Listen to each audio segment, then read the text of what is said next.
ঠিক জানি না কেন আমাকে নিয়ে যাওয়া হচ্ছে। যেহেতু আমার এখানে প্রশাসন এসেছে এবং ওনারা বলেছে যে আমার বিরুদ্ধে ওয়ারেন্ট ইস্যু করা হয়েছে, যদিও তারা আমাকে ওয়ারেন্ট ইস্যুটা দেখাতে পারে নাই, কিন্তু আমি আইনের প্রতি শ্রদ্ধাশীল হয়ে আমি তাদের সাথে যাচ্ছি। আমি দুঃখ প্রকাশ করছি যে তারা রাত্রেবেলা এসেছে, আমি রাত্রেবেলা বেরোতে চাই নাই, তারা সারা রাত আমার এখানে ছিল প্রশাসনের লোকজন, এই জন্য আমি দুঃখ প্রকাশ করছি যে আমি ওনাদের কষ্ট দিয়েছি। আপনারা দেখেছেন যে আমার মহল্লার লোকজন তারা এখানে সারা রাত অবস্থান নিয়েছে। আমি আমার এলাকাবাসীকে, মহল্লাবাসীকে ধন্যবাদ দিতে চাই তাদের এই ভালোবাসার কারণে, যে আপনারা কোনো শৃঙ্খলা আচরণ করেন নাই, শান্তভাবে। আমি আপনাদেরই সন্তান, আপনাদেরই মেয়ে, আপনারা আমার প্রতি যে শ্রদ্ধা, ভালোবাসা, সম্মান দেখিয়েছেন, আমি আজীবন আপনাদের এই ভালোবাসা, শ্রদ্ধা, সম্মান মনে রাখবো। আমার এলাকাবাসী জানেন যে আমি আলী আহমদ চুনকার সন্তান। আমার বাবা সামনে রাজনীতি করেছে, দলমতের ঊর্ধ্বে উঠে রাজনীতি করেছে। আমি আলী আহমদ চুনকার সন্তান। আমার যদি অপরাধ হয়ে থাকে জয় বাংলা, জয় বঙ্গবন্ধু বলার কারণে, তাহলে আমি সেই অপরাধী হতে চাই। এই জন্য যদি আমার বিচার হয় তাহলে বিচার হবে। কিন্তু নারায়ণগঞ্জ শহরে 21 বছর আপনাদেরকে আমি সেবা দিয়েছি, কোনোদিন কেউ বলতে পারবেন না দলের প্রতি আঘাত করেছি অথবা কাউকে আমি কোনো ধরনের বৈষম্য আচরণ করেছি।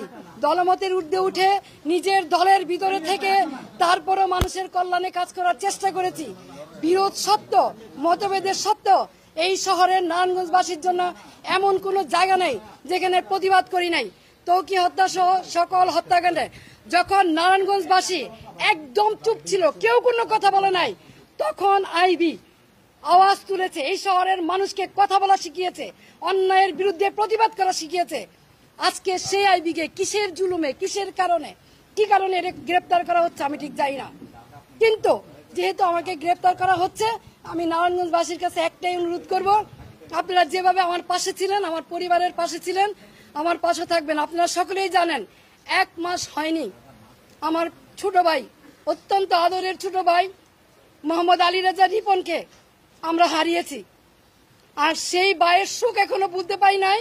3টা ছোট ছোট বাচ্চা, নাবালক বাচ্চা, তার মাঝখান দিয়ে আমাকে এইভাবে অ্যারেস্ট করা হলো, যেখানে আমার বড় ভাই নাই, বোন নাই, আমি সবার বড়। 3টা ছোট ছোট বাচ্চা এবং 1 মাস হয়নি আমার ভাই মারা গেছে এবং ওদের মাও নাই। 4 বছর আগে ওদের মা মারা গেছে। এইরকম এই অবস্থায় কি কারণে? আমি কি কোনো জুলুমবাজ? আমি কি হত্যা করেছি? আমি কি চাঁদাবাজি করেছি? আমি কি নারায়ণগঞ্জ শহরে এমন কোন রেকর্ড আমার আছে যে আমি কোনোদিন কোনো বিরোধী দলকে আঘাত করেছি? তাহলে কিসের জন্য, কি কারণে, কোন ষড়যন্ত্রের কারণে, কার স্বার্থে আমাকে অ্যারেস্ট করা হলো? আমিও প্রশাসনের কাছে জানতে চাই। বর্তমান যারা সরকার আছেন, সাম্যের কথা বলেছেন, বৈষম্যের বিরুদ্ধে আপনারা আন্দোলন করেছেন, সরকার হটিয়ে নতুন সরকার এসেছেন, তাহলে কি এই বৈষম্য? তাহলে অনেস্ট রাজনীতির সততার কিসের মূল্যায়ন? আমি তো বাড়িতেই ছিলাম, আমি তো পালাই নেই, তাহলে এইভাবে আমাকে অ্যারেস্ট করতে হলো কেন?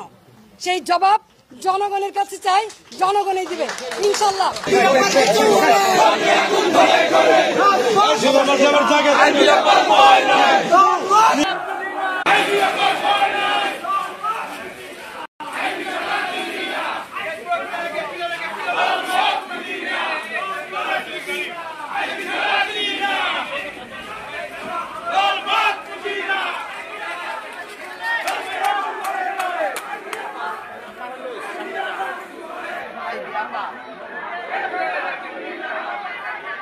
আপনারা সবাই রাস্তা করে দেন।